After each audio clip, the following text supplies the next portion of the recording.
Hi, everybody. This is Silvio Canto in Dallas, Texas, on Friday, August the 15th, and welcome to our commentary. Well, I guess the big story all day long was Putin and Trump. The big meeting in Alaska. It was pretty dramatic when how they come in their own airplanes. I don't know. That was so interesting. Now, I thought Putin was already there, because I had heard that Putin was already in Alaska. So I guess he must have been at a different base or something, or they brought him over in his own plane. I mean, really interesting situation. I mean, they both came with their aircraft. Air Force One, always a majestic and beautiful airplane, and then the Russian aircraft.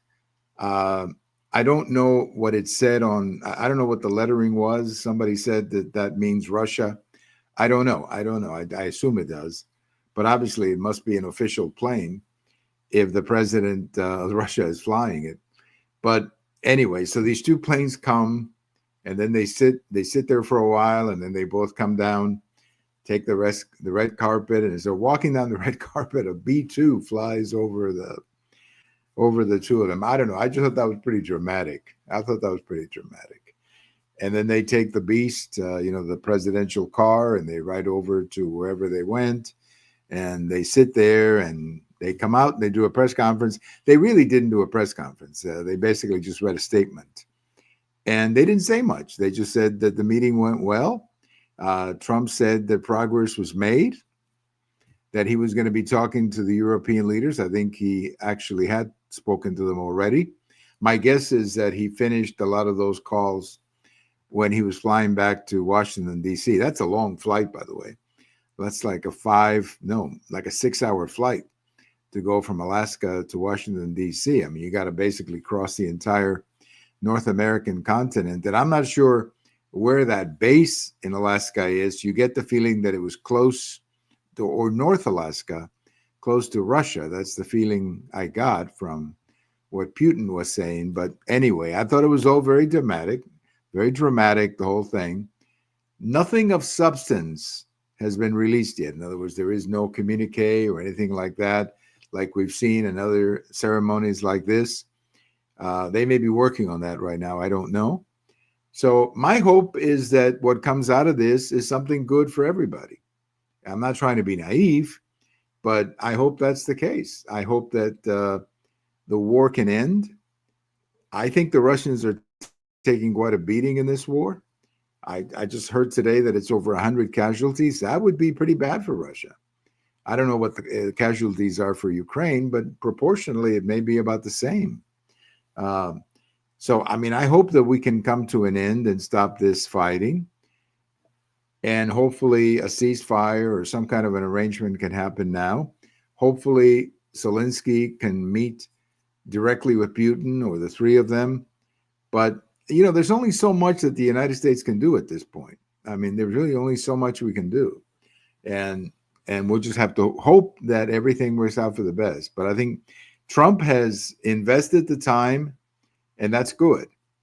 And I think Putin and Trump had a chance to talk today, and that's good too.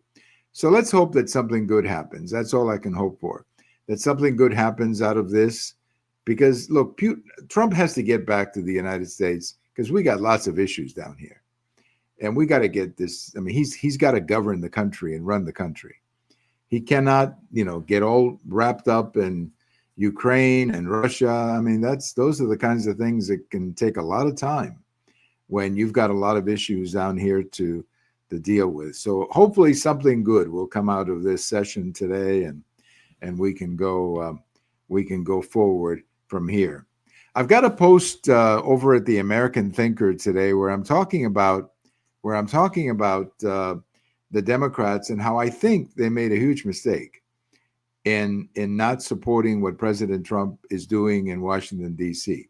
I think they've lost an opportunity to show the country that they can also have concerns about crime. You can criticize President Trump all you want, but I think he's right on doing something about D.C. Washington, D.C. is the capital of the United States, and Washington, D.C. is a mess. Anybody who's been there can tell you that. The crime is high. Talk to the residents. I found it interesting.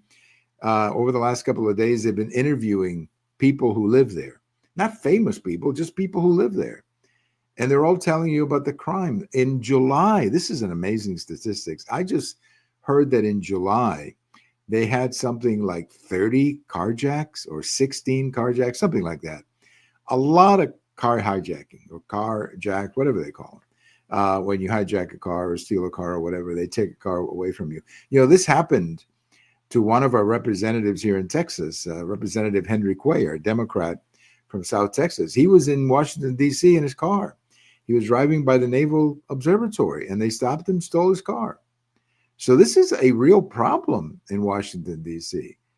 And that's why a lot of people don't like to drive, because you don't know when all of a sudden a bunch of, and most of them are just teenagers who are doing this, will show up and get you out of your car and steal your car. And it's all being done for fun, I guess, as I understand it. So there's a lot of crime. There's a lot of chaos in Washington, D.C. And President Trump has every responsibility as the executive of the country. And we're talking about Washington, D.C., which is a federal city to begin with. So he's got every responsibility to do this. And so the Democrats decided to get into an argument with Trump over statistics. Well, you know, you can argue statistics all day long. But as any baseball fan will tell you, statistics don't tell the whole story. You know, when you've got a city with very high rates of crime, statistics are not going to tell you the whole story. So the Democrats decided to fight Trump. And they're finding out that more people believe what Trump is doing. And they're hurting themselves because they're not projecting seriousness when it comes to an issue like crime. And I think, you know, some of these other cities, whether it's New York City, Philadelphia, Baltimore, Chicago, you know, Seattle, Portland, LA, Minneapolis, some of these cities, Denver, I guess, Kansas City a little bit, some of these cities that have seen crime problems like these, and a lot of it is the same. A lot of it is young people out of control. That's what a lot of it is. A lot of young people, you know, using guns and all that kind of stuff. And I think Trump, you know, he has a point when he says we got to get this crime under control. But obviously, Washington, D.C.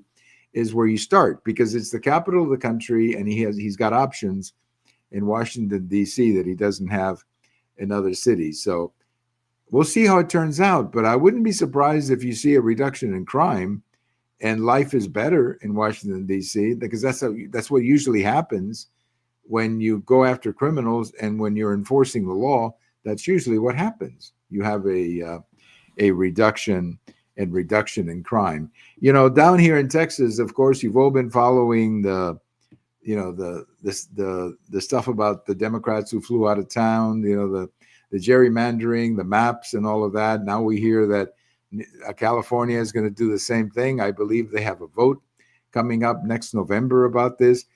The problem in California, as I understand it from my friends who live out there, is that the problem or the whole issue out there, the whole process out there is a lot more complicated. In Texas, all that the governor had to do was call a special session and put the maps for a vote. And if you got the votes, you got new maps. That's not the case with California. They have a commission and the voters have to approve the fact that you're going to do this. It's a lot more complicated for Governor Newsom out there.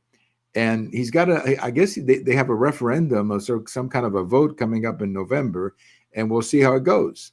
But it is going to be a lot more difficult for him to do it. Just the process of doing this in California is a lot more complicated than it is here in Texas. As we understand, most of the Democrats are now back in town, and there's a new session that starts on Monday.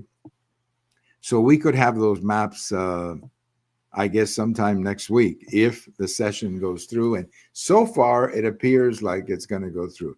There's another reason why we have to get this session done with, and that's because there are some bills that these people need to vote for relative to the money that has to go to Kerrville and all that area in the South that was hit by the floods a couple of months ago. So that has to be done, but that cannot be done until the session starts and they go through They finish the maps, and then they're going to vote on that. So hopefully we can get all this done and move on.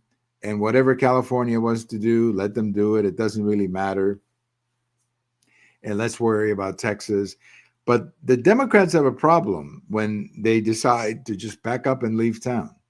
I don't think the public supports that, because that's not the way you should do it. Stay here and make your case.